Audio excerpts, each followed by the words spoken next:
ধৈর্য ধারণ করার শক্তি দাও গো মেহেরবান আমায়, দাও গো মেহেরবান। সম্মানিত ভাইরা আমার, আল্লাহ পাক রব্বুল আলামিন কোরআনুল কারীমের মধ্যে ঘোষণা করেছেন, বান্দারে তুমি ঘরে থাকো বাইরে থাকো, রাস্তাঘাটে যে অবস্থায় থাকো না কেন, তুমি যখনই আমি মালিক আমাকে তুমি ডাকবে, আমাকে যখন স্মরণ করবে, তোমার প্রতিটা স্মরণের জবাব আমি আল্লাহ পাক রব্বুল আলামিন তোমাকে স্মরণ করে দিব। আল্লাহ তাআলা কোরআনুল কারীমের মধ্যে বলেন, ফাযকুরুনি আযকুরকুম ওয়াশকুরুলি ওয়ালা তাকফুরুন। আল্লাহু আকবার। আল্লাহু আকবার আসতে হইল না জোরে হইল?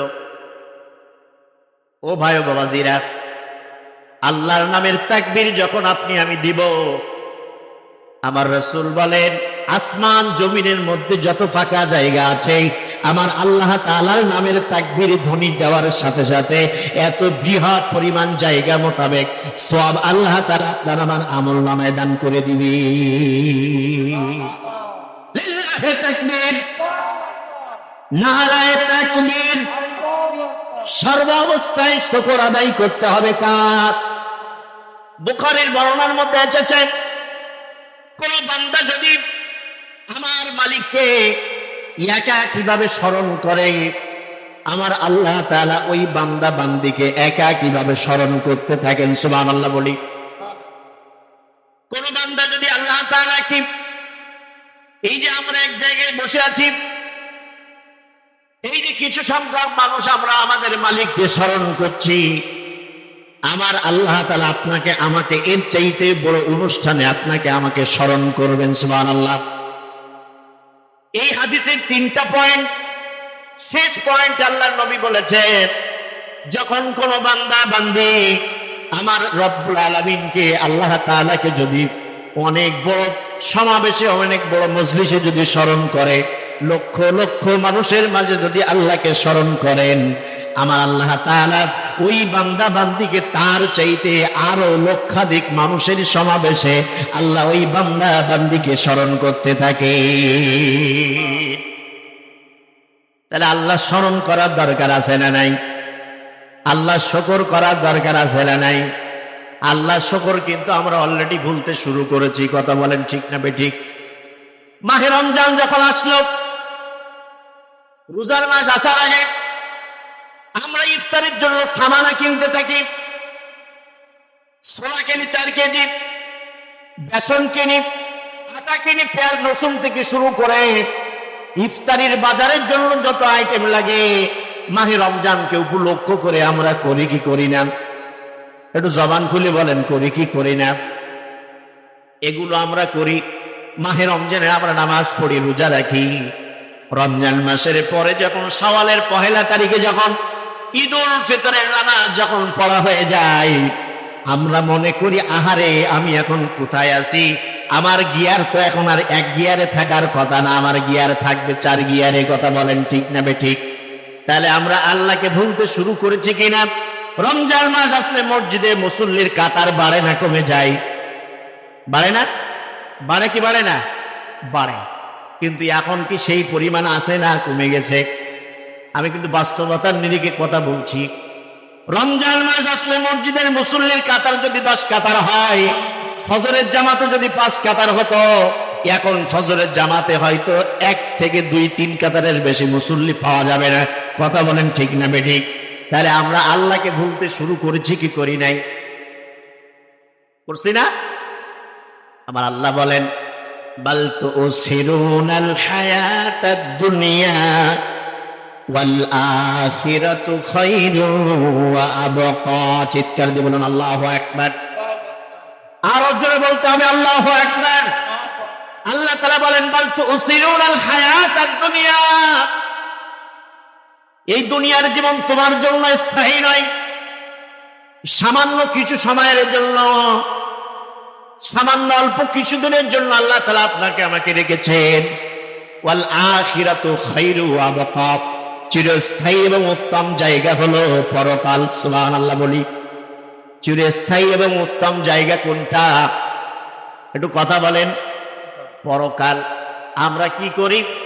যুবক বয়স যখন থাকে নামাজের ধারের কাছে যায় না, যখন আরেকটু বয়স হয়ে যায় মাঝে মধ্যে 2-1 ওয়াক্ত করে নামাজ আদায় করি, যখন আরেকটু দুটো একটা দাড়ি চুল পাকা ধরে তখন আবার একটু নামাজের প্রতি বাড়াইয়া দেয়।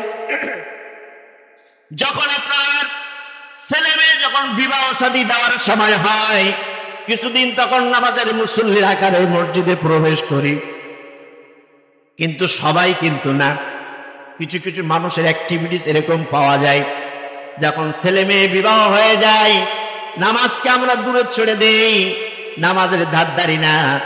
যদি আবার আপনার আমার বয়সটা যদি আমার শেষ বয়সে যদি উপনীত হয়, আল্লাহ যদি হেদায়েত দেয়, তখন আমরা 5 ওয়াক্ত নামাজ আদায় করি। কথা বলেন ঠিক নেবে ঠিক? সম্মানিত ভাইরা আমার, এই দুনিয়ার জীবনে আল্লাহ পাক রব্বুল আলামিন যতগুলো ইবাদত আপনার আমার জন্য রেখেছেন, হজ যদি আপনার আমার উপরে ফরজ না হয় হজ করা লাগবে না। যাকাত যদি ফরজ না হয় যাকাত দেওয়া লাগবে না। লাগবে কিনা? আপনারা কি আমার কথা শুনছেন?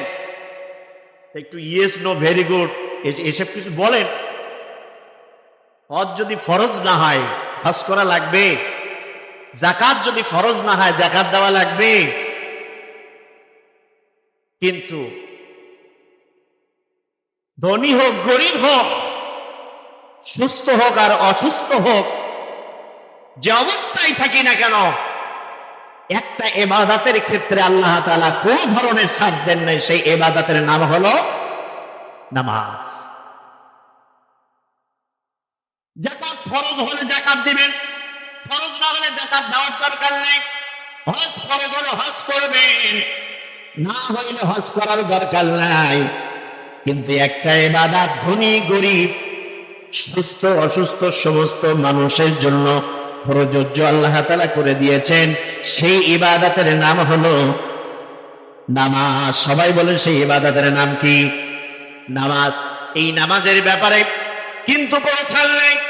নবীজি যখন মৃত্যুর অন্তিম সময়ে চলে গেলেন, সাহাবীরা এসে বললেন, ইয়া রাসূলুল্লাহ, ইয়া হাবিবাল্লাহ, আপনি তো মসজিদে যে আর নামাজের ইমামতি করতে পারবেন না।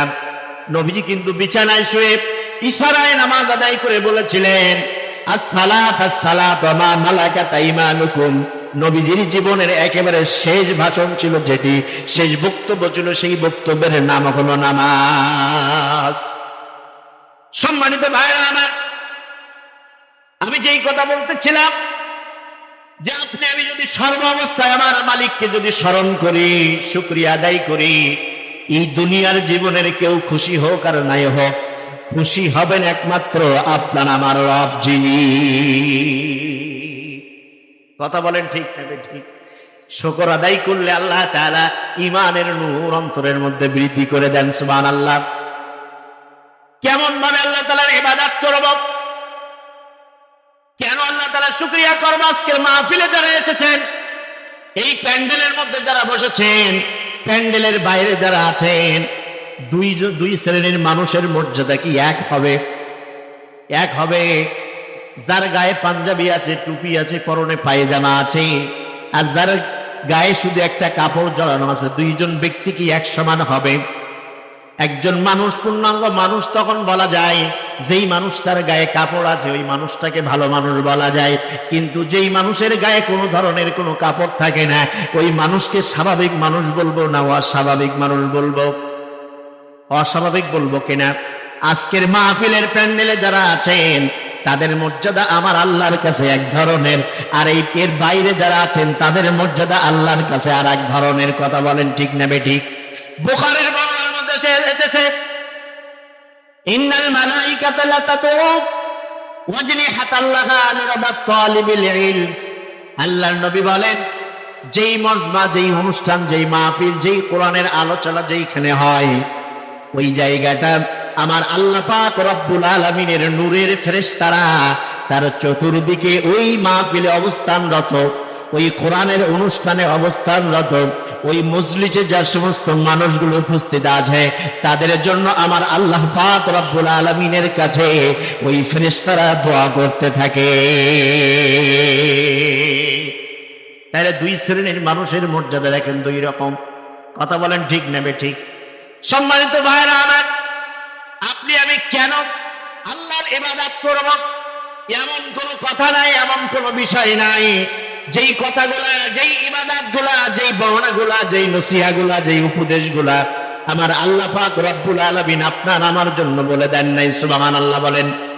আল্লাহ তাআলা কোরআনুল কারীমের মধ্যে বলেন, ওয়ালা ইয়াতুনাকা বিমাসালিন ইল্লা জিনাকা বিল হাক্কি ওয়া আহসানা তাফসীরা। আল্লাহ তাআলা বলেন, দুনিয়ার মানুষেরা তোমার জীবনের শুরু থেকে শেষ পর্যন্ত তোমার জীবনের যত দিক রয়েছে, যত বিভাগ রয়েছে, যত বিষয় রয়েছে, প্রত্যেকটা বিষয়গুলো, প্রত্যেকটা প্রয়োজনীয় যতগুলো ইনস্ট্রুমেন্ট রয়েছে, যত ধাপ রয়েছে, আমি আল্লাহ তাআলা প্রত্যেকটা ধাপের কথাগুলো খুলে খুলে এই কোরআনের মধ্যে বর্ণনা করে দিয়েছি, ব্যাখ্যা করে দিয়েছি। সুবহানাল্লাহ। কার কাছে যাবে? কোথাও যাওয়া লাগবে কিনা? আল্লাহর কাছে আসলেন, কোরআন পড়লেন, কোরআন বুঝলেন, কোন মৌলবী মুন্সির কাছে যাওয়া লাগবে না। এই কোরআনের মধ্যে আল্লাহ তাআলা এ টু জেড সবকিছু আপনার আমার জন্য বর্ণনা করে দিয়েছেন। সুবহানাল্লাহ। আজকের এই কোরআনের মাহফিলে যারা এসেছে, এখান থেকে যখন বাড়ি ফিরে যাব গভীর রজনীতে, তখন মনের মধ্যে দেখবেন আলাদা একটা শান্তি অনুভব হবে। হবে কি হবে না? আমি একটা উদাহরণ দিলে আপনারা বুঝতে পারবেন।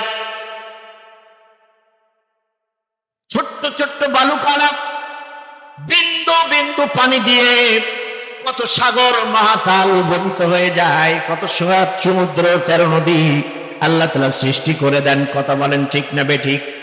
মৌমাছির চাকে যখন মাছিগুলা যখন আহরণ করে, একবারে কিন্তু এই মৌমাছিরা 2 কেজি 3 কেজি এই ধরনের মধু কিন্তু তারা সংগ্রহ করতে পারে না।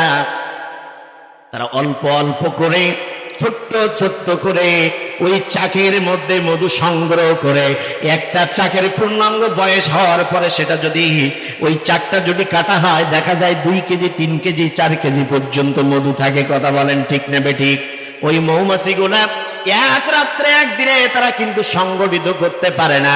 কোরআনের মাহফিল যত শুনবো, কোরআনের মাহফিলে যত আলোচনা আপনার আমার অন্তরের মধ্যে পয়দা হবে, যদি এই ধরনের বিন্দু বিন্দু পানির মতো করে কলিজার মধ্যে যদি ইমানের খোরাক নিয়ে বাড়ি যেতে পারে, একটা আমল যদি নিজের জীবনে বাস্তবায়ন করতে পারে, ওটাই হবে আপনার আমার জন্য নাজাতের একমাত্র ওসিলা। সুবহানাল্লাহ। সম্মানিত ভাইরা আমার, আল্লাহ পাক রব্বুল আলামিন বলেন, ও দুনিয়ার মানুষেরা, আমি তোমাদেরকে বলছি,